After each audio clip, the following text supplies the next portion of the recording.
আমি বড় ভাইয়ের কাছে যাচ্ছি, ফিরলে তাদেরকে সাথে নিয়ে ফিরবো। তুমি মনে হয় কালকের কথাটা সিরিয়াসলি নাও না, তাই না? আমি কিন্তু বলেছিলাম ওনারা আসলে আমি কিন্তু এই বাড়িতে থাকবো না। তুমি যদি থাকতে না চাও তোমার বাপের বাড়ি চলে যাও, আমি তোমাকে আটকাবো না। তুমি আমাকে বাড়ি থেকে বের করে দিচ্ছ ওই সামান্য চাবি ফেটার জন্য? আমি কাউকে বাড়ি থেকে বের করছি না, আমি শুধু আমার ভাইয়ের অধিকার ফিরিয়ে দিচ্ছি। এই বাড়িটা যেমন আমার, ঠিক তেমনি আমার ভাইয়ের। কিন্তু এই বাড়ির অর্ধেক মালিকানা কিন্তু আমার না, সেটা কি তুমি ভুলে গেছো? কি বললে? মালিকানা তোমার নামে? আমি তেমন কোনো কাগজে স্বাক্ষর করি।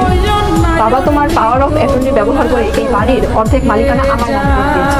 এটা তো জালিয়াতি, বিশ্বাসঘাতকতা। তুমি আর তোমার বাবা মিলে আমার অগোচরে এরকম সর্বনাশ করছো আমার। এটা বিশ্বাসঘাতকতা না, এটা সিকিউরিটি। কারণ যে কোনো সময় তুমি তোমার ভাইয়ের নামে এই বাড়ির সবকিছু সম্পদ লিখে দিতে পারো।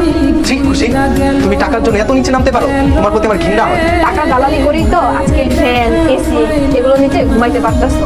এই কথাটা তোমার মুখে মানায় না।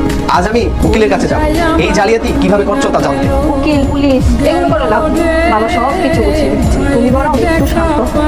শান্ত শান্ত আমি হবো না। যে বড় ভাই তার সবকিছু আমাকে দিয়ে দিয়েছে, তার প্রতি অবিচার আমি একদম মেনে নেব।